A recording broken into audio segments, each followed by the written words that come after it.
बिस्मिल्लाहिर्रहमानिर्रहीम अस्सलाम वालेकुम। इसराइल ने काफ़ी सालों तक लोगों के वीकेंड्स ख़राब किए। अब आप ज़रा मनाजिर देखिए, कभी आपने शबरात पर भी इतनी आतिशबाजी नहीं देखी होगी।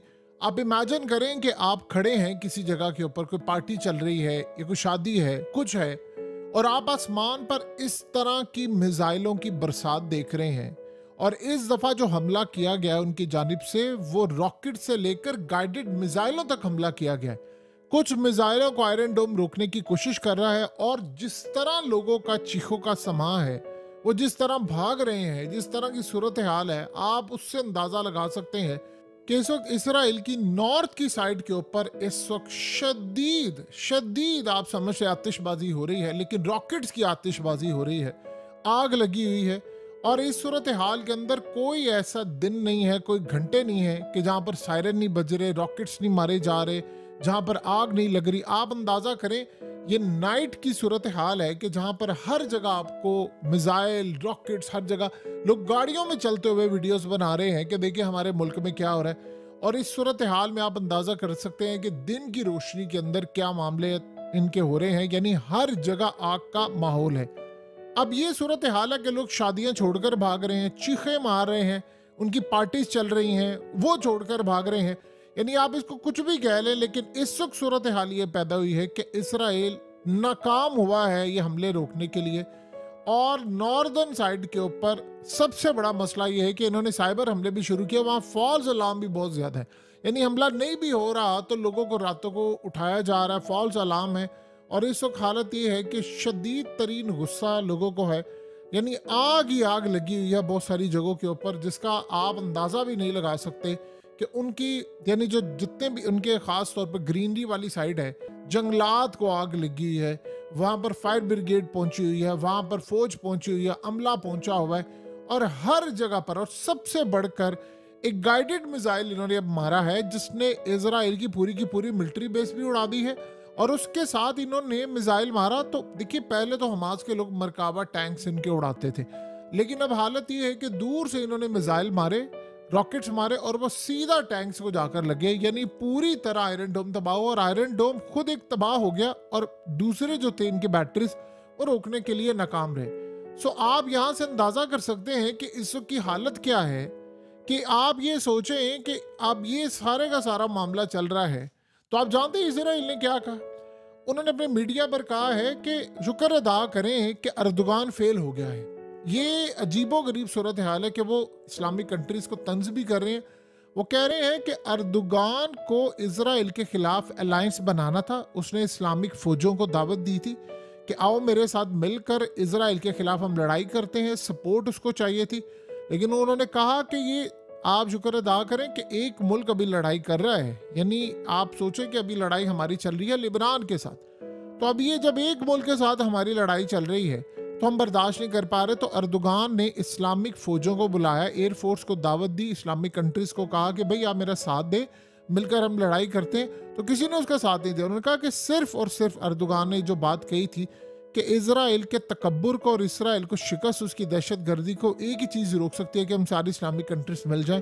लेकिन किसी ने उसका साथ नहीं दिया, और अभी तक सिर्फ और सिर्फ तुर्की एक ऐसी कंट्री है जिसने इजराइल के ऊपर इकोनॉमिक सैंक्शन यानी माशी पाबंदियां भी लगाई हैं, अपने सफ़ीर को भी बुलाया। बाकी किसी ने कुछ एग्रीमेंट रोक लिए हैं, किसी ने सफ़ीर को बुला लिया, बस इससे ज़्यादा किसी ने कोई काम नहीं किया।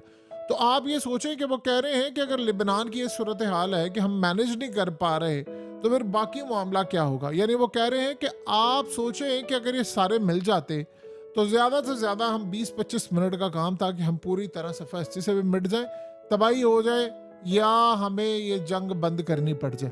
तो ये अब तक की सूरत हाल इसराइल के लिए इतनी ख़तरनाक है कि वो पूरी कोशिश कर रहा था कि अर्दोगान फेल हो।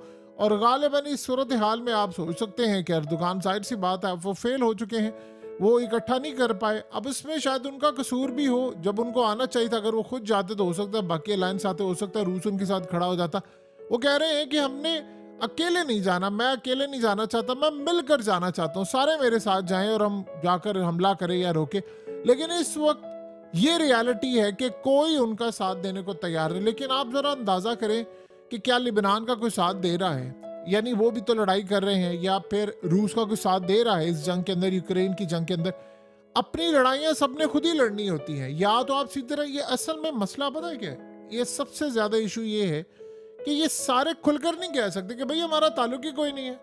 अवाम को चूरन दिया हुआ है सबको कि भाई वो सारा कुछ है, हम ये कर लेंगे, हम वो कर लेंगे, हमारे पास एयरफोर्स है, हमारे पास वो है। किसी ने नहीं जाना लड़ने के लिए।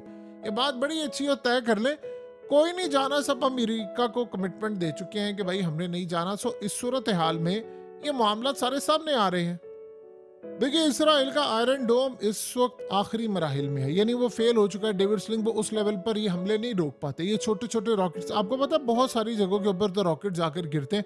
वो असल में नफसियाती तौर पर जंग लड़े हैं। लिबनान अभी को बड़ा हमला नहीं करना, बस उन्होंने जो करना था वो 8200 यूनिट के ऊपर कर दिया। उन्होंने वहां पर इनके फौजी शोजी मार दिए, बड़ी तादाद में उन्होंने हमला किया, बड़ा नुकसान कर दिया। यहाँ से अब वो लगातार हमला कर रहे हैं, रॉकेट्स मारे हैं अंदर तक, यानी वो मुसलसल एक जंग छिड़ी हुई है। मुसलसल फायर ब्रिगेड आ रही है, मुसलसल आग लग रही है। और ये एक ऐसी सूरत हाल है जो कंटिन्यूसली इसराइल को डैमेज कर रही है। यानी ये आम रूटीन के अंदर ऐसी सूरत हाल देखने को नहीं मिलती। सो इस वक्त आप अंदाजा कर सकते हैं कि हालात किस जानिब जा रहे हैं। देखिए, लिबनान ने जो हमला इस दफ़ा किया है, इन्होंने इजराइल की मिलिट्री साइट्स को बड़ा निशाना बनाया, स्वाम ड्रोन्स रॉकेट से, और बड़ी तादाद के अंदर इन्होंने रॉकेट्स मारे हैं। यानी आप ये सोचें कि इस सारे मामले पर कई बिल्डिंग्स को जाकर वो हिट कर रहे हैं।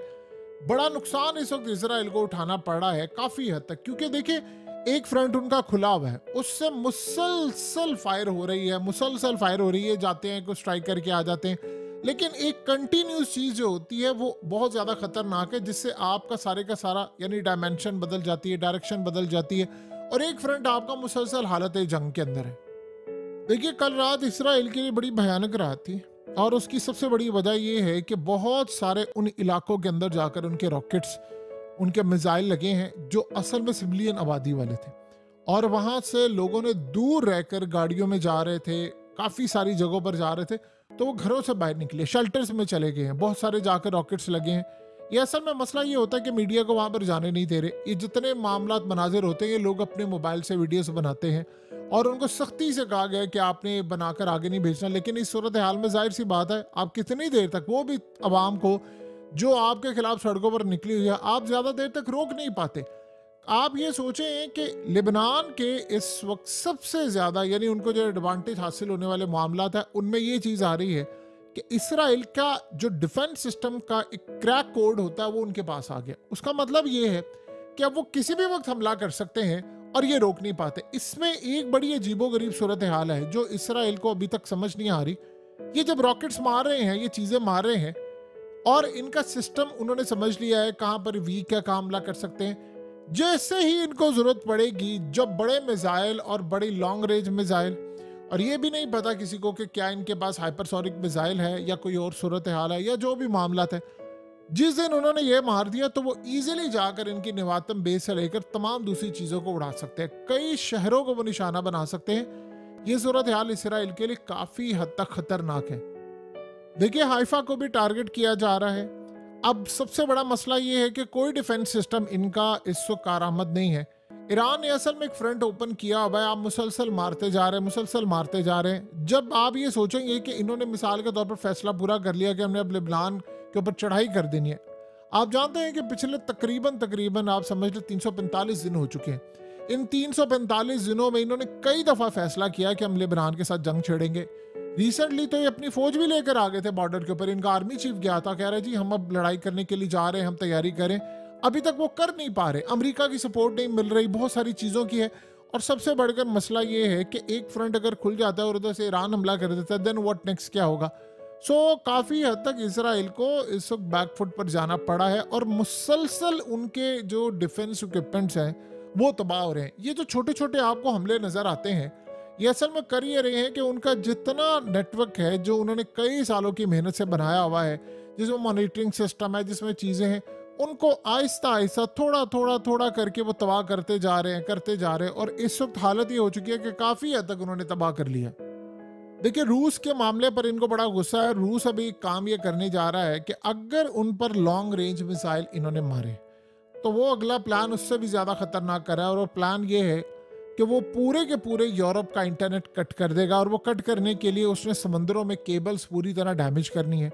यानी उसके हाथ में बहुत सारी चीज़ें हैं। अब जाहिर सी बात है, सारी अवाम के पास तो सैटेलाइट है नहीं, लेकिन आप एक चीज़ अच्छी तरह समझ लें कि इसराइल के बाद अब यूरोप की भी बारी है, और उनको इस चीज़ को देखना है। वो ये समझ रहे हैं कि हमने रूस को काउंटर करना था ताकि लेबनान और ये ईरान और ये बाकी सारी ताकतें जो है वो खामोश हो जाती। उनने क्या खाक काउंटर करना है। इस वक्त हालत ये है कि पूरे का पूरा यानी यूरोप जो है वो रूस के मिसाइलों के निशाने पर है, और उसके बाद अब पूरे इंटरनेट को कट डाउन करने की बारी। आप सोचें अगर ये हो गया तो इनका पूरी दुनिया से राब्ता मुनक़ता हो जाएगा। फिर ये क्या करेंगे? इनको अभी तक के बात समझ नहीं आ रही, कितनी खतरनाक जंग में जा रहे हैं।